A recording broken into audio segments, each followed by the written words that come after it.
Hi, Jay.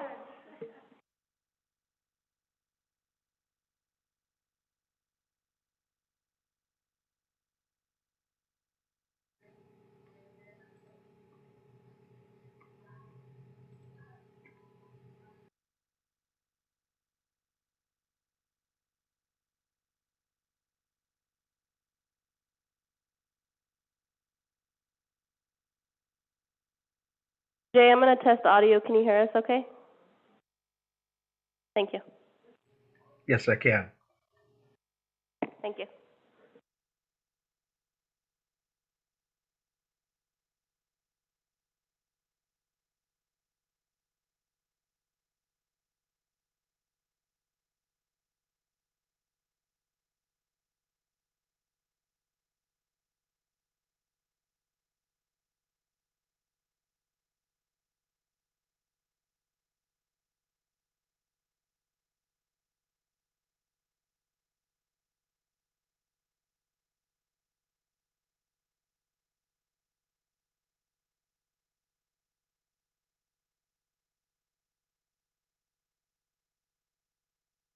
All right, thank you so much for being here. I'm just going to test audio. One moment. Vice Chair Gunkelman, you can hear me? Perfect. Testing to see if there's anyone online. Yeah, I'll just keep monitoring. All right, thank you all for being here. We're calling the regular meeting of the Suisun City Environment and Climate Committee to order. Today is Wednesday, May 31st, 2023, and the time is 6:01 p.m. Pursuant to Government Code Section 54953B, the following Environment and Climate Committee meeting includes teleconference participation by committee member Jay Gunkelman, and his location is on file at City Hall. As a reminder, Environment and Climate Committee meetings are held in person, but public participation is also available via Zoom. And remote public comments are available for the Environment and Climate Committee by emailing clerk@suisun.com prior to 4 p.m. With that, we'll move on to roll call. Okay. Chairperson Alma? Chairperson Hernandez? Here. Vice Chair Gunkelman? Here. Thank you. Committee Member Cook? Here. Committee Member Garcia? Here. Committee Member George? Here. And Committee Member Ulrey? Here. Thank you.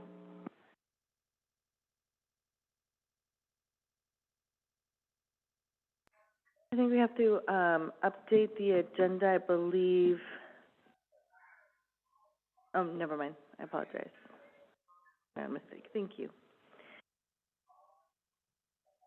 Moving on to public comment, we have one speaker card that has been submitted for public comment. I'll check with our admin to see if there's any electronic comments that were submitted. No electronic comments. Okay. So with that, we're going to go ahead and go to Mr. George Gwynn. You can speak at this one right here.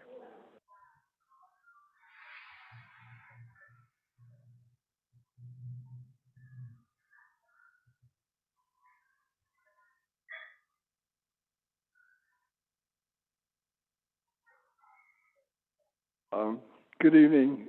I'd like to talk about the time for public comment. At the last regular meeting of the City Council, there was an attempt to change the time to 2 minutes. I'm glad to see that the time for this meeting is 3 minutes. The public should have ample time to speak, and I think that it needs to be universal that people have 3 minutes. It's not like there's a ton of people that show up at the meetings all the time, and to limit it to 2 minutes when there's just a few people that show up is ridiculous. And even when there's a lot of people still need their chance to speak, and if it takes more time to do that, then it should be where the people get their time. I hope the public shows up in force to make sure that we still get 3 minutes because we're paying the bills, and we should have a say in what's done. It shouldn't be that it's what's convenient for the people that are running the meeting. Thank you very much. Thank you, Mr. Gwen. Seeing that there are no additional comments, with that, we're going to go ahead and move on to items on the agenda. For general business this evening, we have item number 1, presentation on ideas for infrastructure in Suisun Marsh. This is being presented by Vice Chair Kunkelman. So I'll go ahead and hand off to you. Will you be sharing your screen? Do you need Yes. to have, okay, 1 second. I've got capability now, so Perfect. a little bit of background in order to discuss the question that was posed about what infrastructure we were talking about potentially in the marsh. As you can see, this is Suisun City. This is the water, the harbor, basically, the little island, and our sanitary district is off to the left, and Lala Ranch here, and Highway 12 cutting through. So you get an idea of what the location is. What I'm going to do here is basically, this is the Adapting to Rising Tides from BCDC, the Bay Conservancy and Development, and this is what they use to kind of predict sea level rise and impacts. And although there's 3.5 feet predicted by 2050, and that's a long ways off. I mean, I'm 74. I will probably not see that. So my concern is for more immediate impacts, and I'm going to model on screen first 1 foot of sea level rise. You can see Old Town is still good. All the homes that are on the water that have docks are okay. No real intrusion into the housing areas. The sanitary plant is okay at 1 foot of sea level rise. But with 1 foot of sea level rise and storm surge, we all know already that some of the areas in Old Town get damp if we have a big storm surge. Even now, just with storm surge, we get damp. But with 1 foot of sea level rise and a storm surge, we get wet. You can see here, this is 2.5 feet of water, standing water. And obviously that's not something that's going to work for people living there. There's some areas that are still dry, but basically with a very small amount of water and a little bit of a storm, it gets very bad. With 2 feet of sea level rise and any kind of a storm surge, you can see all the hotel areas. There's a little bit of the town that still has some dry. The island is dry, but basically, town is lost. The depth of the water with a storm surge and just 2 feet of sea level rise, which is going to happen well before 2050. You can see we're in trouble, and you can see that it's not just here's Kellogg Drain, and we're going to build a little protection across here, but the water's coming across where the homes are here. Even if we built around the harbor area, we'd have to sacrifice all of these homes and their water access. So in general, the discussion that has preceded was set aside for the county-wide process to move forward, and so we kind of shelved our ongoing discussion of sea level rise mitigation. But what we had discussed was basically from the tracks going this way to have a levee, living levee or lateral levee, and again, this portion of the Kellogg Drain area is having that done. but we were going to have a lock system installed. This is 230 feet wide here, and then the island is dry. We're going to seal off this side of the waterway and build the levee across to Highway 12. With the water on, you can see that the current water the drainage that is cut will be actually between the homes and the levee, providing the top of the levee will provide access to people accessing the marsh, but there would be separation from the area of the homes by there's an existing deep water area. So that's what we were talking about. And obviously, when you start to talk about sea level rise, 2 feet of sea level rise in a storm surge, getting 48 inches of water, just the expected rise of 36 inches, 42 inches is expected by 2050. So this is kind of what would be expected. If we happen to catch a more severe storm, or we actually model something closer to the actual sea level rise at 3 feet, and a storm surge, even a 2-year storm surge, but how about a 25-year king tide?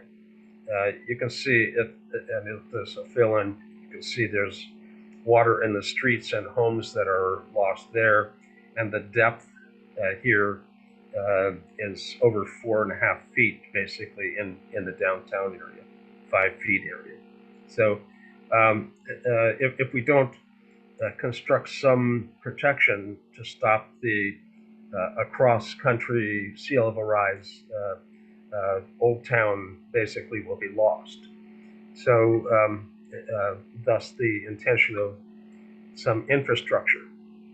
This is essentially switching over to a Word doc, but you recognize the sanitary plant off on the left side, and the harbor here, the sanitary plant here. Focusing in on Kellogg Drain and the island. This is, again, about 230 feet wide, and in that 230 feet, we'll have to have something that stops water from flowing, so that when the water level in the marsh and sea level rise is higher than it is in the harbor, we can block that off with a lock system. Now, lock systems come in lots of kinds, and we're not talking about just one big block. What I would suggest is that in the 230 feet, we actually have, and these are lock doors. Actually, the design was from Leonardo da Vinci in 14 something or other, a long time ago. The pressure, water pressure, basically helps to seal them tight as long as this is lower. And as soon as the water level is allowed to fill here, then there's no pressure against it, and they open easily. But this is essentially a 100 foot by approximately 75 foot opening for a barge or a very large boat. Much more commonly used would be the smaller ones off to the side, which are, again, the same basic design with these open outward, and the water pressure keeps them tightly sealed until the water level is leveled, and then they open easily. So boats, you could have more than one going out at the same time, and one going in, one coming out. And, it doesn't really matter. You've got multiple smaller ones that would be commonly used. A pictorial example of that in Europe is a double canal. This isn't that way and this way. These are open for boats to traverse more than one at a time.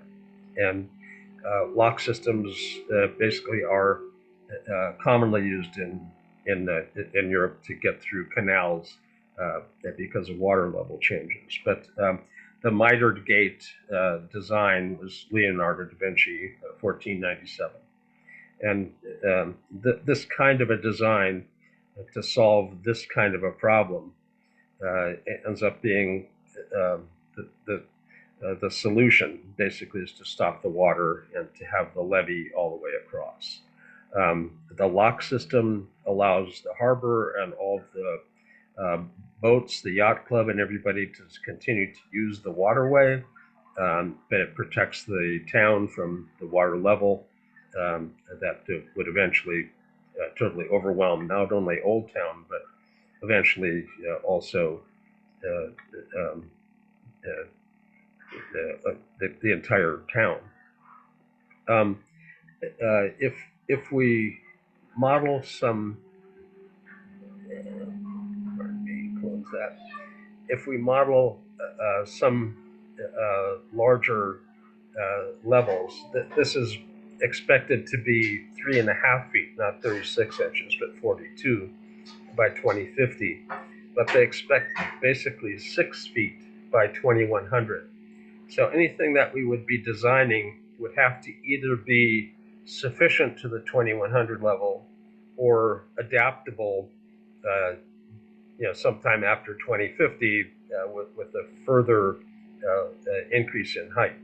Because with 36 inches and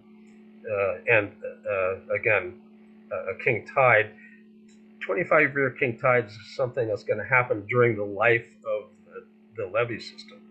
A 2-year storm surge happened during the life of the levee system. So these are realistic sort of levels. If we actually model it,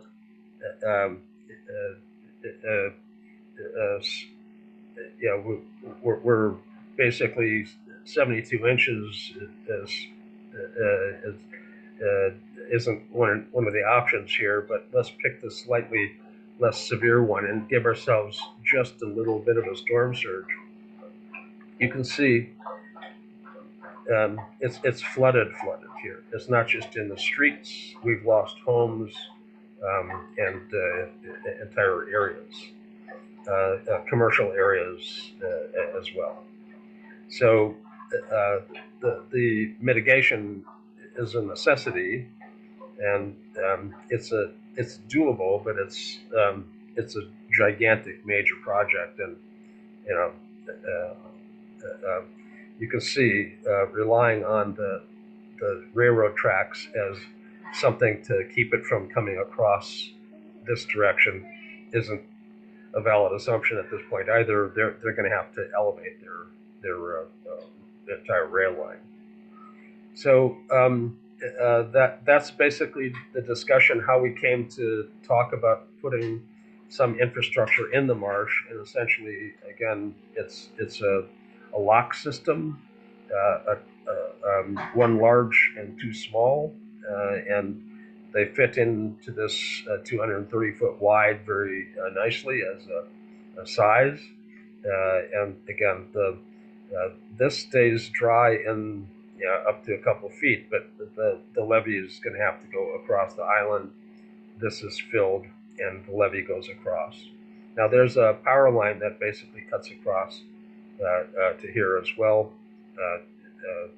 So there's infrastructure that has to be worked around, and the detailed design would end up having to take a lot of that into account. But you can see again, the levee is going to be on the marsh side of this waterway, which is a drain, and that's going to remain levied off. We're going to have pumps to pump water over the levee. In Holland, obviously, they don't just build dikes; they have pumps, windmills or pumps over there. You pump water over the dike, and it gives you hopefully a dry land community without Lala Ranch and the town, and definitely the old town, being lost. So that, just to bring up to date about the discussion and how we ended up talking about potentially putting something in the marsh. I know Alita especially has written quite a bit about the marsh and these issues, and anybody who loves the marsh is going to have concern over any kind of discussion about construction. There's huge sensitivities. Obviously, in the discussion of putting a levee across the Kellogg drainage area, the citizens were concerned about public access because there wasn't any separation from the top, the traversable top of the levee that's being proposed and the homes. So people walking along the top of the levee basically have homes easily accessible. And that's not the case over here. Over here, it'll be walled off with water all the way across. Anyway, that's my update, and let me turn off my screen sharing. Hopefully, it kind of gives you an idea of what's been being discussed and why. Thank you so much, Jay, for this information. I'm going to open up for any questions. Go ahead, Steve. Thank you, Jay. Nice, excuse me for yelling. Nice presentation. I have a twofold question. I'm looking at a USA map, and it looks like the United States has about 10,000 miles of coastline. There's a lot of work to be done. Who, with this project you're talking about, is that been submitted to our government? I mean, who would pay for it? Who's going to pay for Suisun's protection? And is this just a plan that's been enacted? Has it been submitted for funding? So I guess with that, I turn it over to you. If I might reply. In fact, what we have is a conceptual design, just the idea of the design. This has to be brought up a level of engineering to a level of plans that could be bid on for construction. There are federal funds and state funds available for flood protection and prevention. FEMA has flood prevention grants, and those are the kinds of grants that are being applied for. There's a county-wide organization that we're a part of. It's the Suisun Fairfield Sanitary District basically kind of kicked this off, but the entire county is part of it. You can't plan for one piece of it. For instance, our assumption that we could use the railroad as one end of everything and be protected by that side, well, that's not a valid assumption. Your neighbor has to be part of the plan as well. So you can't design for one piece and have the water come around it. So there's a county-wide plan that's generally been pieced together. I'm in the group that is piecing that together and coming up with a more detailed design and plan for the entire county, not just for Suisun. So it's in the works, and there's a grant application that we've been invited to submit, and that's actively in process. So there's a lot of energy behind this because sea level rise is something that's irrefutably coming, and you can argue about whether the forecasts are higher or lower than they might be, but there's nobody predicting that it's not going to happen. It's just a matter of how severe. And you can see with my underestimations, we still are in big trouble. So rather than quibble about what their high-end estimates might be and how accurate the high-end estimates are, if this 3.5 feet is good or 6 feet is good or not, I mean, we're in trouble at 2 feet, so why worry about the bigger numbers? We've got to build early. And you're right. There's a lot of people asking for money, but this is exactly the kind of thing that they've started to set money aside for. This is not the kind of a waterway that was just set aside by the Supreme Court. We're actually directly in contact with water stuff here, so we're not a wetland that is not going to be protected. Thank you. To add to the context, when you see, you may, for members here, may have not been here when Emily from the Fairfield-Suisun Sewer District presented. There's a map of Suisun, and she highlighted the different jurisdictions around us. So there is state, the California Fish and Wildlife, there is the county, there is a federal agency, and so Suisun City, even if we wanted to implement our own plans, we can't. We have to go through our partner agencies, and so they're helping support part of that process, starting with the Kellogg project. So that's in design phase. That will probably not go into actual, digging into the ground until 25. So between now and 25, it's been some community feedback. I know some of you were here for that opportunity to provide design feedback about the opportunities there. From the last report at the last council meeting, so we took a little longer than usual last time, Emily reported out that at this time the design was for opportunity for levy in the future, right? And I think you asked that question. I think we were all on the same page where it was like we were hoping it would include the levy design from the get-go. There's been some resistance there by residents, and specifically they're working through some of the design elements with the Suisun Wildlife Center, and because of that, they can't just design it with the levee piece in mind, because it has to go through their property. And so more to come on that, but that's the current update on that piece. Any other questions about anything that you're seeing from Jay's presentation? Go ahead. The leader George.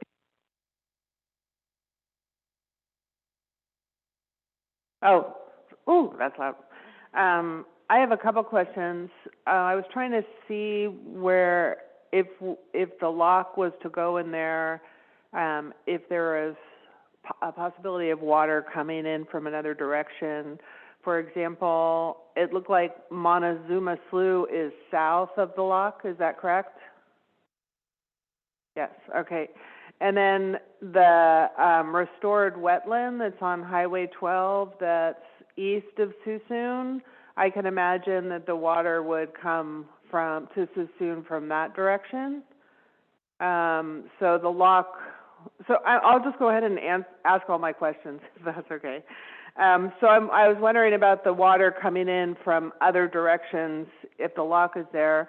And then my other comment was that does a lock act like a dam? So it would back up more water in the Suisun Marsh than would be there, and what the effects of that would be of having an even more flooded marsh because the lock is acting like a dam. And then, sorry, I have a few. And then just the answer, one of the things about funding is that there's a lot of funds available right now, and there's a lot of communities that are ahead of us in trying to access those funds, but there is a lot of money available. And I would think that if we're seriously considering this lock situation, that the next step would be a funding for a feasibility study, to hire an engineer to see the feasibility of it, how much it will cost, if it's even possible, different designs, and I have no idea how we would go forward. I don't know if that's something that the county group could talk about. So those are all my comments. I'm sorry, Jay, we cannot hear you. As far as water coming in from the sides, basically, I had already pointed out the fact that we're going to have the railroad tracks, and Fairfield's going to have protection on the other side of the railroad tracks. Our sanitary district has already got a plan for their perimeter, and although their perimeter is not really breached, they intend to use some of the land around the land that they have already, some of which would be lost to the sea level rise issue. They intend to use that to decrease the amount of nutrient load in the water that they pump out. The federal government is requiring reduction of nutrient in effluent. So they'll essentially build like a little marsh-like progression that'll drop nutrients out before their water is dumped out into the marsh. As far as acting like a dam, no, the marsh is drained into the bay. We're not going to act like a dam, so that's not an issue. Highway 12 and the other side of us is not something that has a possibility of a flood across from there. Highway 12 is going to have to be raised. There's going to be flooding, obviously, on Highway 12, and even through the Suisun area here, there's going to have to be some Highway 12 mitigation, and they realize Highway 12's in need of some major rebuild because of sea level rise. I don't know that I've answered all your questions, but I'd be more than happy to meet to fill you in on any of your questions. We can't have more than essentially one-on-one outside of the meeting, or we end up with Brown Act violations. But I'm happy to chat more in depth about what we've looked at already. The lock system itself is something that is feasibly able to be built. It's just a matter of having engineering design plans that could be bid on for construction. Thank you, Jay. Thank you. Any additional questions before we move on? No? Okay. All right. Thank you so much, Jay, for that presentation. We'll make sure to have Bianca share out the link to the actual dashboard, which is adoptingtorisingtides.org/explore. So moving on to committee member updates, as we engage to the next item, overview of Environment and Climate Committee goals and purpose, I do want to welcome the newest member of our Environment and Climate Committee, which is Katrina Garcia. So if you would like to introduce yourself to the rest here as well. Hello, trying to see you guys. I'm Katrina Garcia. I'm glad to be here with all of you. I've met you all at some point, and I've talked with Jay before, and he's told me a lot about this, which was a huge concern for me, and what we can do with our city. So I plan to just be a contributing member. Wonderful, thank you. And so you join a member who has been with us, Steve Ulrey, as well as Jay Gunkelman, but two new committee members, Karina Cook and Alita George as well.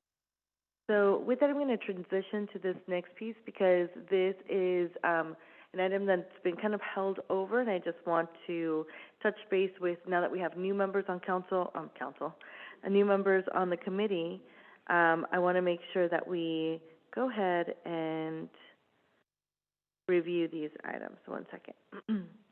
So in the past, the committee members have responded to a survey in regards to what they would like to see continue to move forward with the committee for 2023's work, and then anything that was held on from 21. So we're just going to do some temperature checking here now that we're in 2023 with new committee members. So one of the questions committee members answered was, in 2022, this committee focused on sea level rise and flood mitigation. Is this an area of work you wish to continue with this committee?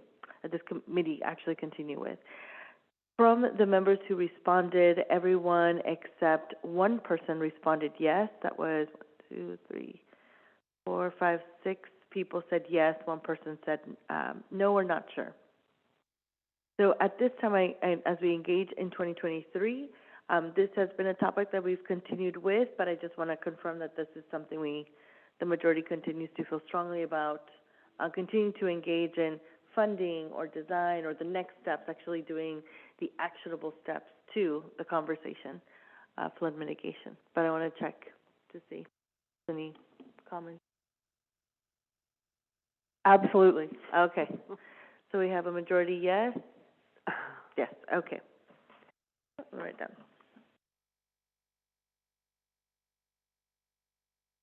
Okay. Times two. All righty. In 2022, this committee provided a recommendation for City Council to consider MCE as an energy choice provider. Is this an area of work you wish this committee to continue? Out of all the members, they all said yes, with one person saying no or not sure. So I just want to, so that work is currently scheduled because of that direction. MCE is going to come to council in the next month or so to present because the committee at the time had said yes to them continuing to do the work with us. Since the last time they presented to council, they now have the city of Vacaville engaging to onboard with them. So at the time that they presented, the city of Fairfield was engaging and onboarding at that time. They had wanted Fairfield to soon to onboard together so that they could support both communities at the same time. At that time, we were split in the movement forward with MCE, which is an optional energy source provider. They use solar energy. PG&E is still who everyone pays bills to, except the energy is sourced through clean energy instead of what PG&E uses. They just switch who you're being supplied by. So that's coming, and so once it comes to council, if it comes back to committee, we'll discuss then, but I just wanted to give you a quick update that based on the responses at that time to continue, it was forwarded on, and it'll come to council for further direction. Sure. I'm wondering if I need to recuse myself because I do copy editing for MCE. I think not at this time because the previous committee members gave direction already, so you're not giving any current direction. Okay. I was just providing an update. Okay. That was a question that was asked. The committee at that time, this is late 2022, said yes, and then it's at the council level now. Okay. So if it comes back, then we probably would have that conversation. But that's a good question. Look at you go. In 2021, this committee presented a recommendation to the city to have a tree replacement policy. Is this an area of work you wish this committee to continue? At the time, the committee presented a policy for tree replacement in the city. At that time, there was no further direction from council. The council accepted the report, accepted the recommendation, but didn't provide any direction. At the time, specifically because there's no funding to continue to work with a tree replacement policy or looking at the strategy, but so it came back to the committee level for us to just either hold on to or say, you know, we'll focus on a different item this year. So I'll place that. So with this one, it was mixed. Almost half and half, no's and yeses. So it didn't have a strong either way. So I can take what your thoughts are, general thoughts. Is this something you wish to continue to work on as a committee considering, or would you like to explore a different topic of interest in 2023? Go ahead, and then we'll go. I'm curious a little bit more about the background. Most prevalent that I know is just when we were talking about the Christmas tree, you know, as a city. But other than that, what concerns are there about replacing trees, and where's the city at that we have the capability to do that? Why is it an urgent matter? That's a good question. I don't think the city felt it was an urgent matter. That's why they did not move forward with it, so they came back to committee. But the committee at the time, so this is 21, and it was work with the previous chair, which was Anthony Adams at the time. he presented pictures, or the committee at that time presented pictures of where the Holiday Inn is. There was full of trees. When the developer bought it, sold, and they started developing, they cut down all the trees. But none of those trees were replaced in other parts of the city, or at least that's what the assumption was. From the developer side, the city does have a form of a policy where if you are removing trees, you have to replant somewhere else. But there wasn't a report back up to say like how many of that has taken place or how long does it go before more trees are planted into the city. At the time, the conversation that was taking place was that the cities, the trees provided increase the environmental wellness of our community, both the oxygen, the birds, the microcosm, like the microcosm we have with our trees just more exemplified by having a robust number of trees in our city. And that's as far as I can recall from that without looking at the actual report that was provided.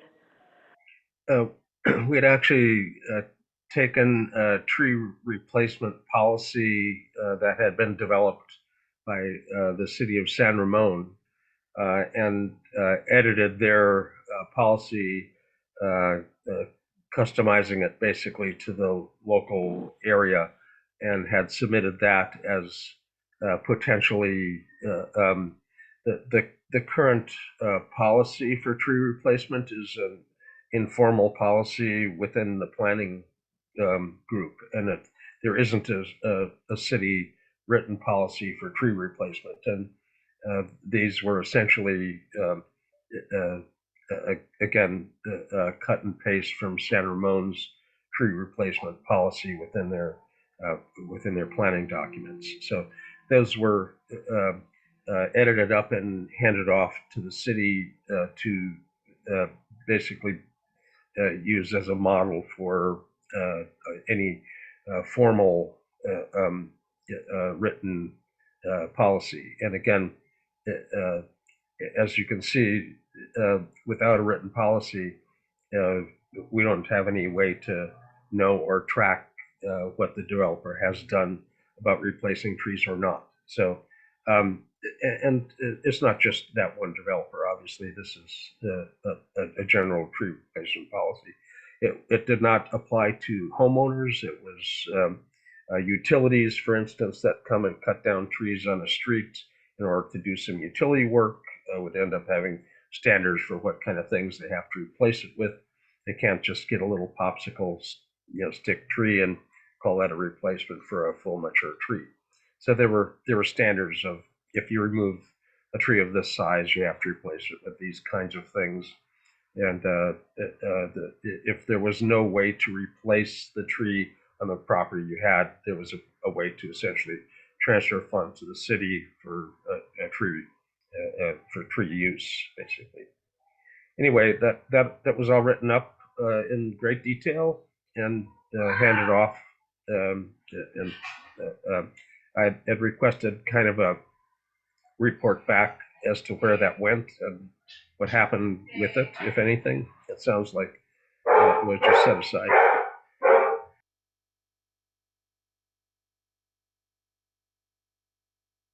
Go ahead, Steve. Yes, as I recall last year, Jay and Anthony Adams began a robust discussion about a tree policy. I think it's essential to Suisun. It sure enhances the community from an ex-real estate agent's perspective. It's attractive. I don't want to see a barren city. But the other hand, I think a basic policy is needed, but it would have to come with some sort of maintenance. I mean, if we plant trees and go through another 8-year drought, we're wasting money. So, as long as we bear some of the responsibility of it, I think it's a good idea to pursue. Thank you. Okay. We have one person who would like to continue to pursue. I would need a second for this to, go ahead, Alita. Yeah, that seems to me to be essential too, some sort of policy about, in the planning department, if trees are removed by a developer, that they should be replaced somewhere else. Especially, with climate change coming on, because trees are vital to communities because they keep the city cooler, and you know, the hotter temperatures heat up the heat, the heat island, the cement, and trees are vital. I mean, I don't know what our overall plan is for trees, but that would also be worth a discussion. But like Steve says, there would have to be some sort of maintenance of any new trees, and but I think trees are really important, and the replacement policy seems kind of like a no-brainer, because they would have to agree to it, and there would be money there for them to do that work. Okay. We have 2 members, so I have for consensus, I'll just ask for a voice vote, and I'll need a verbal from Jay. So to consider continuing with the policy, all in favor? Yes. Opposed? Abstained? And that was an aye, Jay? Jay? That was an aye for me. Okay. It'd be really nice to get the documents that we had sent forward to the city planning back, so the new members can actually review the documents that were produced. Okay, perfect. The next one was a section where members could add topics of interest that they would like to see discussed. So I'll read some of these topics, and you let me know if any of these catch your interest. One of them was invite the wetland experts from UC Davis and Fish and Wildlife to update the committee on projects impacting Suisun Marsh and report on progress on improving delta flows through the city. Is anyone interested in this? Yes, from me.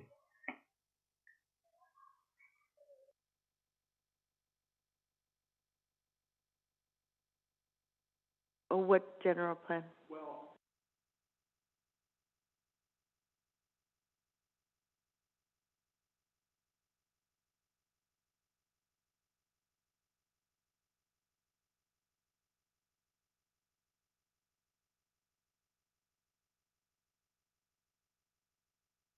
I think it's the other way. So this one's asking that those agencies report back to Suisun what they're doing on our behalf that it impacts us. So Fish and Wildlife is California Fish and Wildlife, so they have the money to do those pieces. Well, I think they have the money. UC Davis, which it does a lot of studying of our marshland, so I think that's what it's asking. Just making sure we're on the same page. So that's okay. So, any other members interested in moving this one forward for consideration? Yes, I am. We have a second. Okay, and we have one question. Go ahead. So when you're getting ready to read them off, I didn't know if there was a bunch. I didn't know if we only need to have goals for the year. No, so I'm taking these all for the ones that are for consideration, and then we can prioritize. Okay.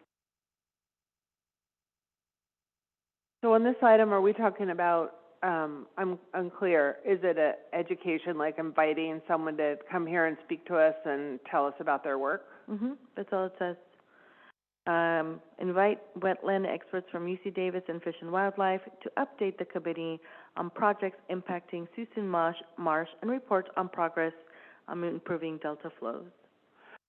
I think that would be very helpful for us, but I think that it would also be helpful if we somehow invited the larger community to listen in on that. Because I think the whole community would benefit from that. Okay. So we had two people moving this forward. All in favor? Aye. Aye. Opposed? Abstained? Okay. This carries forward. Okay.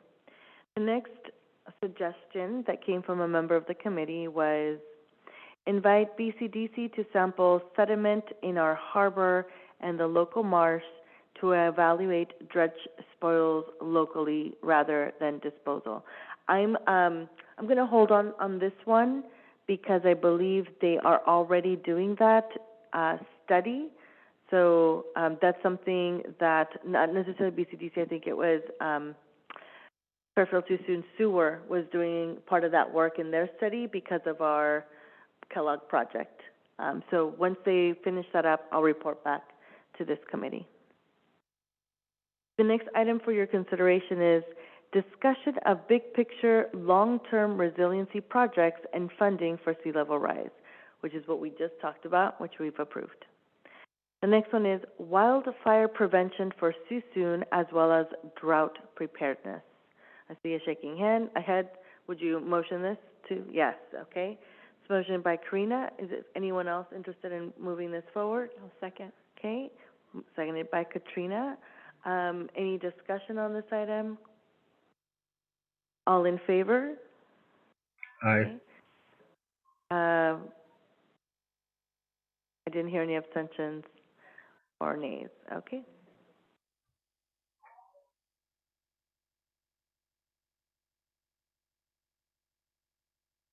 I think the only thing I will note, just to report, is that last month Solano, there was a Solano Wildfire Expo at the college, and it included all the fire departments in Solano County, including Suisun City Fire Department and our neighbor partner, Suisun Fire District. And so when there's a fire out here in our marsh, it's Suisun Fire District, which is county, that comes and takes care of that. Suisun City Fire Department, which is city, kind of sets a perimeter, making sure it doesn't come into city limits. Once it goes into city limits, it's on their jurisdiction. So they hope to have another one again early next year. So we'll make sure that we're tied in as an opportunity to continue to learn. And if I know that we have a new Type 5 wildland fire truck that was funded through through Measure S funding. And that's one of the ways that we make sure that we're fire protection safe and wildland safe.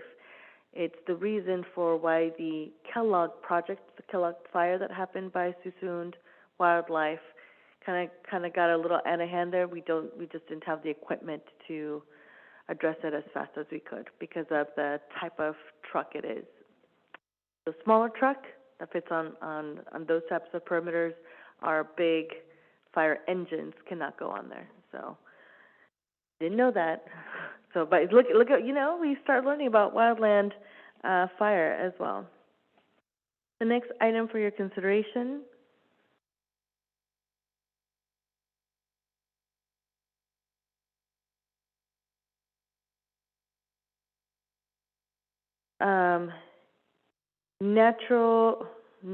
The consideration of having natural gas in new developments.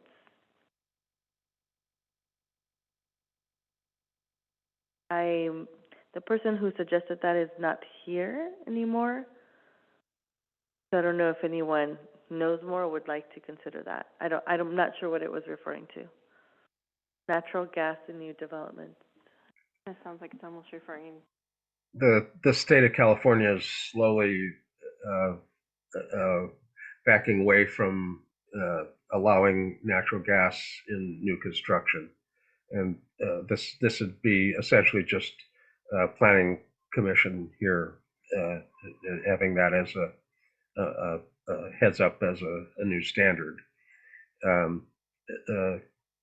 Gas appliances basically end up having carcinogenic gas into the house, and it's well known, but people do like their gas stoves, I understand. But again, there's a date certain.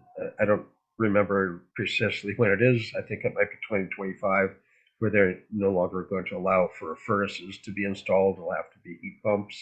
So they're switching over away from natural gas appliances in homes. So basically just trying to get the planning commission here in town kind of ahead of that issue by trying to be sensitive to the upcoming standards that are switching. Okay, so are you suggesting it's really saying to reduce natural gas to new developments? This is an issue for planning.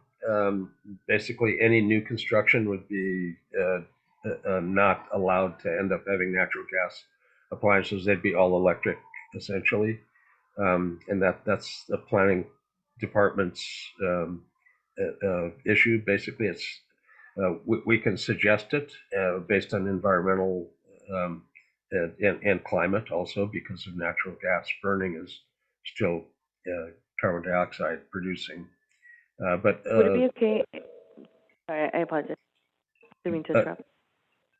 Anyway, this is essentially something that I think they just redid all of their planning process, and they may actually have some language about this in their current documents.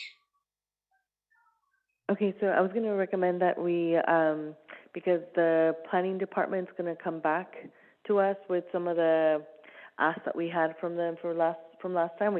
I'll just forward this on to them so that they can report what policies we have, if any, or what the current process is legally through the planning.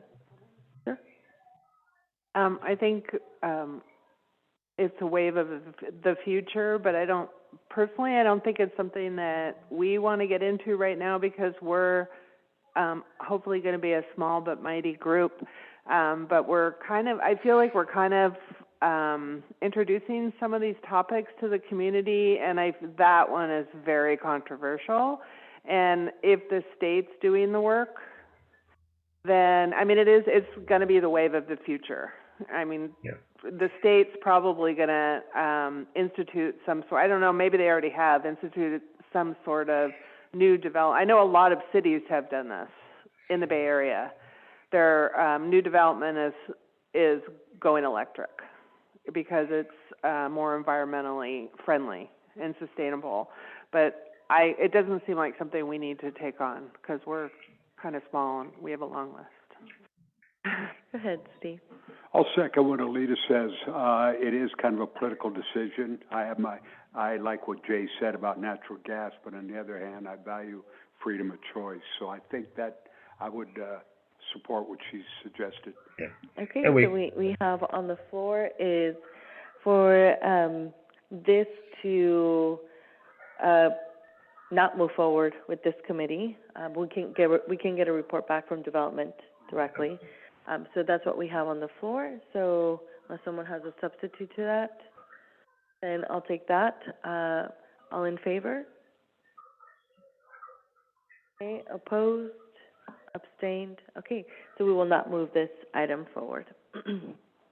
Okay, so those were the starting points of what the committee has been working on that we're carrying forward. I did want to provide now an opportunity for any of you, if you have, if there's something that hey, have we ever thought of this? This is the time. Whatever your ideas are, if you have an idea that you want to be considered as an area of focus, this would be a good time to kind of share that out. So if you have any, let me know. Go ahead. I'd like to see a repeat on Earth. I'm Hold sorry. on, Jay. You couldn't hear her. We have one person speaking. I can't see who's. Sorry about that. Go ahead. There you go. So I did have one idea. I think. So I met with the Farmers Bureau maybe about a week or two ago, and I think it would be really good to team up with them at some point. They had some concerns of really feeling like no one is representing them, and the things that I think were part of their concern would transfer over to environment and climate as well. So I would initially speak with them again to kind of get more information, but I think that would be a good thing to kind of incorporate, which is, we talked about planting, introducing people to their farms and seeing what their process is and how farming actually comes. Really, it's like this, you know. It works with new developments. I think having some part of areas where it could be already established. I think we did touch a little bit last month, when someone brung up new developments having greenery, things like that. So that would be a really good meetup where I can get more information from that and then, you know, probably present it to you guys of how that can be like something that would get us going in that area with the farmers. Would you be open to inviting them to come present to us, maybe? That might be another one we can have noticed, yeah? Okay, so we'll have you extend an invitation to them since you're their main point of contact, and then you can connect with Donna and Bianca for a scheduling date, and then they send that over to me so we can see where in the agenda it fits which month. But yes, I think that would be a good idea. Okay. I second. All righty. Heartily. Okay. All right, well, all in favor of moving that forward? Yeah? Okay, I'm seeing, shaking hands. Great, okay. So I will have, if anything comes out of that as an actionable step from that presentation, we'll unpack that further at that time, but I think just getting introduced, because you seem excited about it, I'm like, oh, I feel like I'm missing out on something here, okay. Yeah. Very nice. Very nice. Yes. All right, Jay, go ahead. I'd like to re-up on the art contest for Earth Day for this year as well. I think that went over very well, and with a little bit more lead time, we may actually get more participation as well. Sounds great. And by this year, you mean this upcoming fiscal year, which would place this April 2024? Yeah. So that's been placed on the floor. Anyone wants to second that idea to move it forward? Second. Okay. Any discussion on it? Okay. All in favor? Okay. Any opposed or abstained? None? All right. So we'll add that to the calendar, and we can start drafting the outline of it. We had many, many learning opportunities from this time around. Definitely takes more lead time than we thought. We all felt it. We all felt it. But I think that for those who had the opportunity to see the display or had an opportunity to see it in person or meet the children when they received their awards at council, I think that was a really great thing, and we might be able to partner up more strongly with the school district. They were really excited to be updated on the results of that. All right, so we've got Farmers Bureau. On that, I got a very nice thank you letter from the winner of the prize. Nice. The cash prize apparently goes over very nicely, and I'll re-up on that for the upcoming art one as well. $300 first prize, $200 second prize, $100 for the third prize. Thank you so much. That was well. The committee doesn't have a budget, so we got to do it. You know.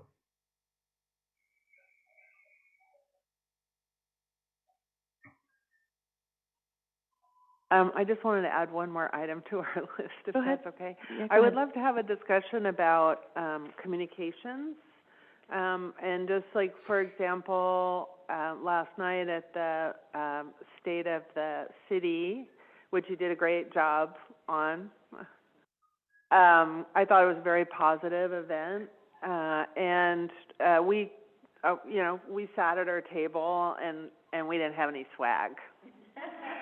You know, so, I mean, I just think that we need to have a communications, brainstorming session on some simple things that we can do. And, like one idea that I had of, there were some environmental accomplishments that were included in that list that you put up, but they were buried among all the other ones. And one idea that I had was, oh, we should pull all those out and have a flyer of like, these are the accomplishments, and then maybe have some, you know, our next steps or our next goals or some sort of something that we can hand out to people so that they're more aware of us and that we can get more interest in the work that we're doing.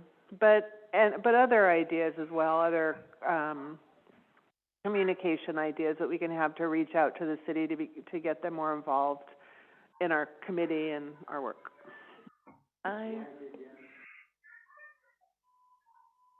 Merch. Yeah. Other people know that merchandise. Get people to come to your table. Yeah, and you know what? This committee is partnered up with so many environmental organizations that even if it didn't have its own branding, because we are branded by the city, the city logo is our brand, but rather, but it also to share out some of the swag from our partners, like we have System Solanos, Greenbelt Alliance, who presented last time. I mean, like, they have so much cool stuff that, like, we'll table for you. Okay, so we have that idea on the floor. Do I have a second to consider it? Second? Okay, second by Katrina. Any discussion? All in favor? Aye. Okay. I see you, Jay, so that was unanimous, so we'll move it forward from there. Also had one more. Sure. I've been wondering actually about sound in our environments. There have been residents that have talked about that live in different parts of the city where the sound and the noise has got higher than when they originally, they moved to the place, to that area, or there's been a new development. And when I was on another committee, I asked about how does that take place? How do we measure that? And then when was the last time we measured it? So at the time, they said that it's usually the development that's in charge of that to take care of that.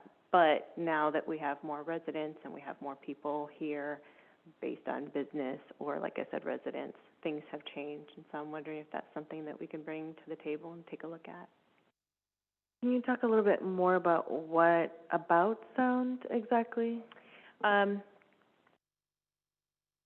We can just say, for an example, people that live close to the train tracks. Of course, there's a sound level there, right? And so they I believe, should be aware of that sound level before they come into there. Not saying that we have to provide that information. I'm just saying if you're choosing a location, to be aware of your location. However, we're also having new developments come in, and I believe it's probably around the Peterson Ranch area where those residents have been concerned about sound level.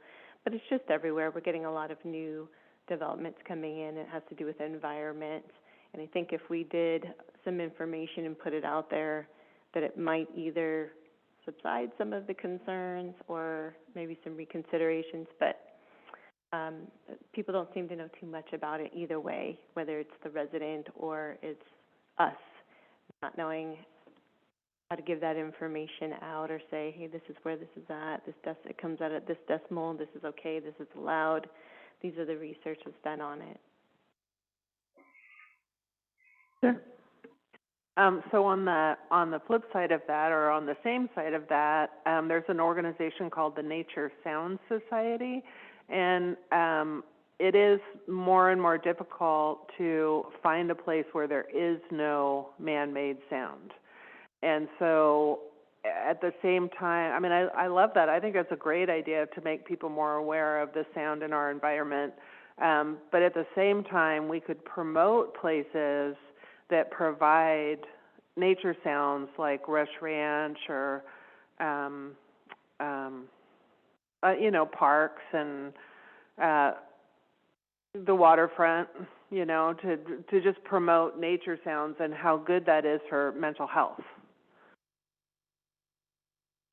Those are two different things. So I just want to, Yeah, yes and, right? Because they're two different initiatives, right? Is what I mean, right? One is the promotion of nature sound locations, one is, yes, and Sioux City has a noise ordinance. And so it's up to the committee how you want to, unpack how you measure sound, who's gonna measure sound and pay for those studies. But that's why this committee speaks on those things, right, to make recommendations. So I'll take both and see where we land on, like, the initiatives to identify.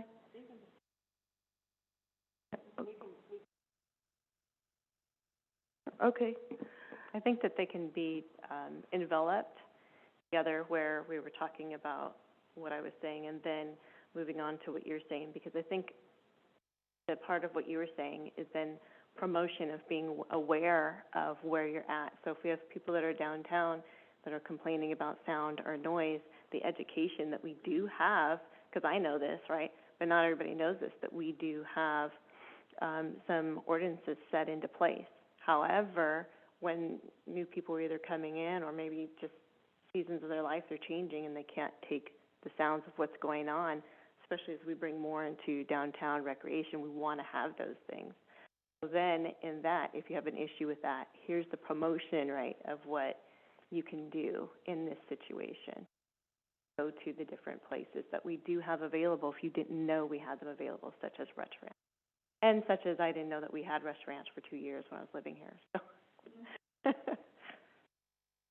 Okay, so I can see where your connections are trying to tie in. Okay, it would be important to identify future development areas. So, for example, this area will all be developed, and so measuring no sound here and promoting no sound would not be, I think, appropriate, because sound will be coming here, right? So to find locations where we know no development is happening because it's not feasible, we have protected areas might be good spaces to make sure we're promoting as these will hopefully forever be no sound, nature spaces. But I just want to be mindful that this has been approved by Planning Commission already, so that space for development here will be coming as well. What's it? So we have a hotel that's been approved, and then there was housing that is changing to a potential hotel. They're looking at that study, but that's been approved. So this entire area, that entire land from the park over, is privately owned by a developer. So that's important. Right, Westwind, which is down Civic Center on the left, is owned by a developer for development. So those are, although they're empty today, they're not going to be future quiet spaces. So maybe it does matter to be notified, like it won't be quiet here forever, right? Because development that's privately owned, right, for development. So, well, I'm just adding to your study there. Like, I'm just adding to, like, mark your spots, like, no sound today, but coming in the future, be aware, right? Let me take this, and then I have a side note, because I thought it was funny, but, so we have a motion for a sound map, or, sound guidance, especially for people who need some quiet space, really good for mental health, as it was mentioned. So I'll take that in incorporating the highlighting wellness areas for sound, right? So I have that on the floor. I have a second. Okay, it's been seconded. With that, I'll take a voice vote. All in favor? Okay. Righty. I see. I'll purchase a decibel meter so that people on the committee can actually do some accurate measurements. All right. With that, this passes, so we'll go ahead and move it forward, and then we can unpack a little bit more. Go ahead. Real quick comment. Microphone, please. Real quick comment I wanted to get in before we took that vote. I think the dilemma of Suisun is we're small, a community with railroads going through the heart of it. We got Highway 12, we're a glorified truck stop, so we got a lot of big city noise in our little community. And how we deal with that, hopefully maybe you got some ideas to maybe, I don't know how you mitigate that outside of sound walls, but it's something worth exploring. Thank you. Sure, I was going to mention that I had a friend visit me, and we're just talking, and she just turns around and she goes like, "Oh my gosh, you have a plane coming to! This is so loud!" And I was like, "What plane?" It's just Travis Air Force Base. I don't even hear it anymore. Like I live closer towards the railroad track. I don't hear that anymore. So part of it is also you just acclimate too as a human being. I don't know, that's our adaptive nature too, is you adapt to sound. Yeah, I don't even hear them anymore. The planes, I don't really notice them. My grandfather was an engineer, and so when I found out that my future husband lived by a railroad track, I was like, oh yeah, I could live here. I loved hearing him. Yeah. Okay, so we have some really good ideas moving forward. What I'm going to do is I will be creating a survey out of all of these ideas. It'll be sent out by most likely Bianca for it to be prioritized, so you can kind of add your own metrics, or if you think of something between now and the next meeting, you can add that as another item for consideration. But that will help us prioritize so that the next time we have a priority list, and then we start identifying the action steps we're going to go engage in for the rest of 23 and start of 24. The next item on the agenda is the monthly environmental sustainability themes. So this was an idea that was that came up from a member of the committee. The idea was to promote a theme each month that had to do with supporting the environment. Some of the ideas in that example were like, where do you recycle your mattress? Where do you recycle tires? And so that's what would be promoted for the month. It's like, here's your free, number to call for mattress pickup or whatever it was. And some type of theme would be created. The social graphics would be created. They can be shared with the city, and the city could help promote, right? That was part of that idea. We stopped talking about it in April because out of one of those things was, Earth Day, Art Walk, and so then we started going in that direction, haven't revisited the themes. But I wanted to first ask if this committee is still interested. Is that something you're all interested in pursuing and considering? So I'll take that, and then we'll go from there.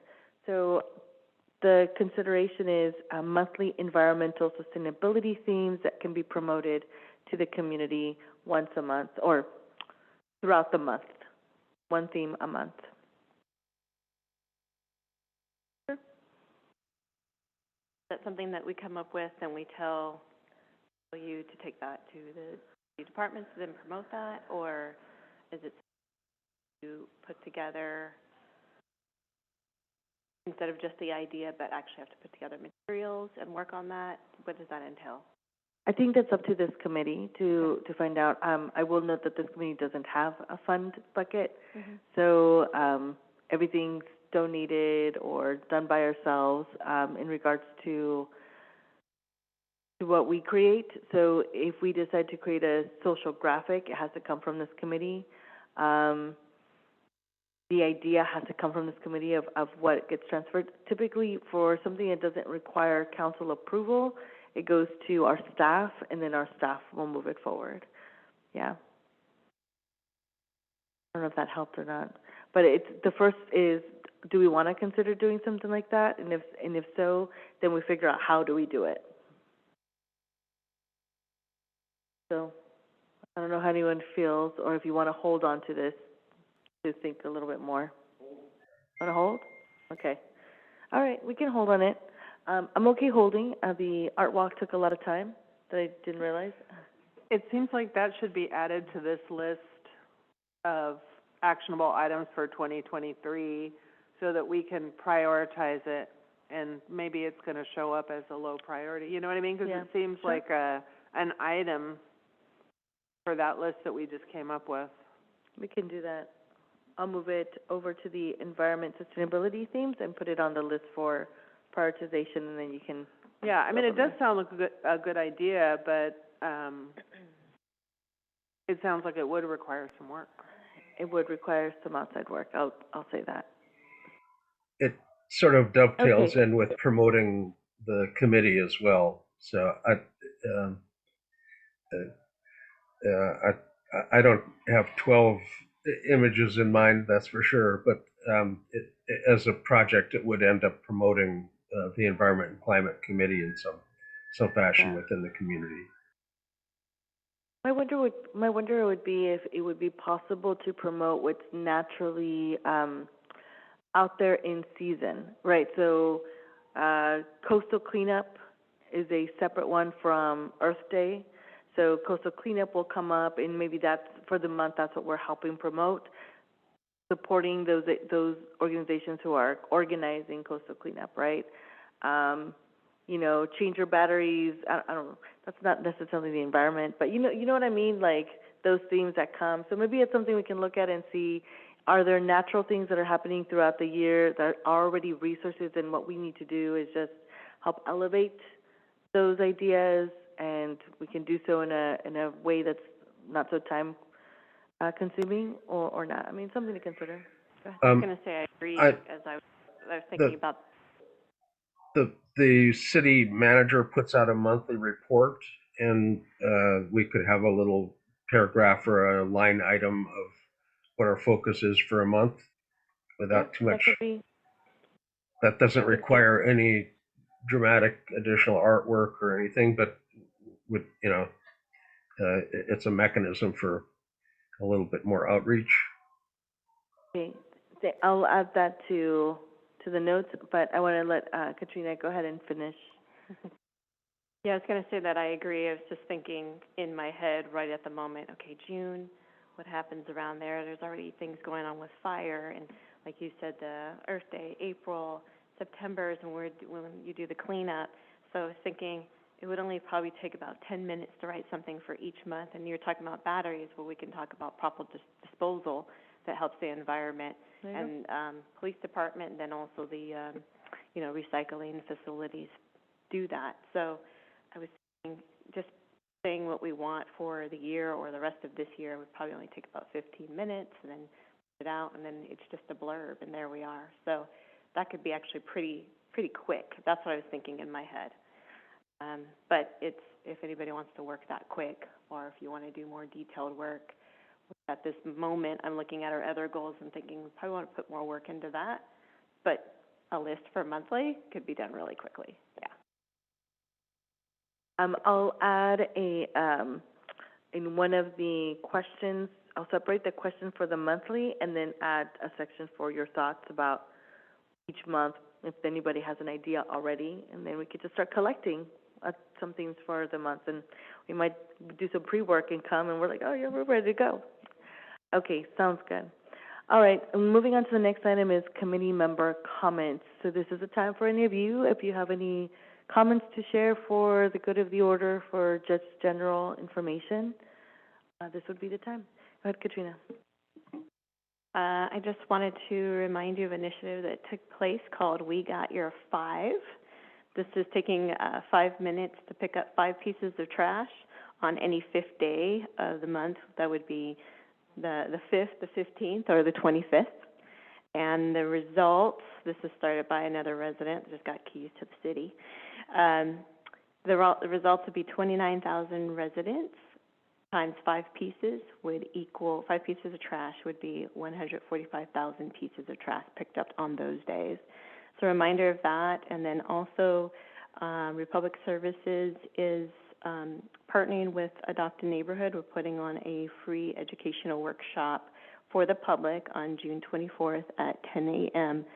So anybody that has questions, again, what do we put where? What do we do with our little buckets? Very cute to see those little buckets sitting on the street. They don't go there, but it's very cute to see that. So anybody that has questions can now ask. There are thousands of questions on that day. But thank you. Any other comments? Yeah, of course. I seem to be have lots of comments tonight. For that picking up trash initiative, I live across the street from the plaza. I've been thinking a lot about how to engage the people that hang out in the park consistently. A lot of nice people are over there that hang out in the park. I think some of them are homeless, but there are are resident homeless, and so many of them are very nice, and I was trying to think of ways to get them involved with things, and there's a lot of trash over in the plaza, and I was thinking that, you know, we should reach out to them and tell them about this initiative and try and get them to help us and, you know, report back. What'd you get? You know, like, will you help us keep this plaza clean, you know? I don't know. That seems like a good way to involve them in civic life. It's hard to engage and hopefully provide an opportunity for community building, right? Yeah. Yeah. Oh, I also have a question. I was gone when I prepared a document of possible environmental actions that citizens could take. And I shared it with Nora. And she brought it to the committee while I was in Japan. And so I was wondering, did anything come of that, or was that, or did she? I think that's where the monthly themes came from. Do you recall? I think it was a list of actionable items that community members could take. I think the recycling your tires was one on that list. Was it on the list? I don't remember. I wrote a whole page, and my idea was that it was something that could be turned over to the city, and it could be approved or worked on, and then put up on the website, the city's website, as actions you can take in the community for our environment, like a positive thing. And so I wrote up a whole document on it, and I gave it to Nora, and I don't know what happened with it because I was gone. I think that was the launching of this idea. It's like, here's your list. The city gives it a thumbs up too. So maybe I can share that list with everybody, and see if that might also help, and then promote an item of the list a month. Oh, maybe we do have our themes, and didn't even think about it, connecting the dots. Let's look at that again, and I'll share it, I'll have it shared. Okay. And then we can see if that If you aligns. can't find it, let me know. Okay, sounds good. Yeah. Any other comments? Okay. No, with that, the next meeting is the last Wednesday of June at 6 p.m., which will be the 28th, June 28th at 6 p.m. here. Sure, go ahead. So you guys, I wrote this article. You were given a copy of it, and the second half of the article is highlighting a garden here in Suisun City over on that last street that's, I forget the name of the street. I didn't put it in here, of course. But they have a beautiful garden, and it talks about how the garden was designed and built for flood mitigation. And I couldn't help but envision that whole street having these gardens, which were done with support of Sustainable Solano. So they're food forests. So so they have food in their yard. They planted trees. This winter, when all their neighbors had big lagoons in their front yard, they were walking around on their paths because they had dug swales and filled them with wood chips, and they didn't have the flooding that their neighbors had. And it's just a really inspirational garden. I encourage you to go see it.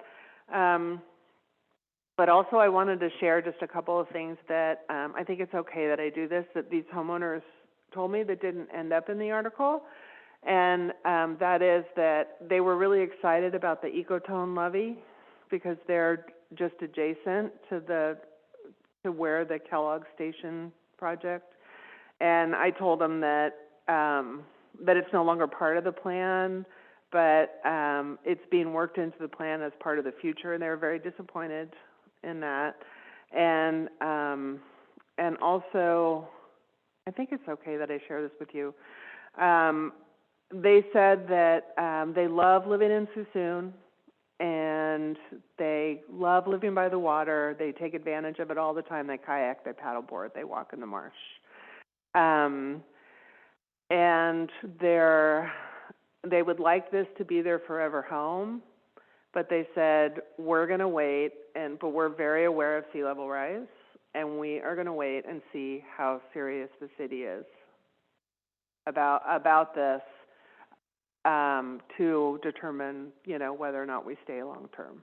So I think that's a choice for everyone that they have to make. I will say with 1, 2, 3 of our affordable housing project developments already in downtown Suisun, our middle school in downtown Suisun area, our harbor, Victorian harbors, our waterfront properties, our Victorians on the other side, some of our robust businesses and small, it's right here.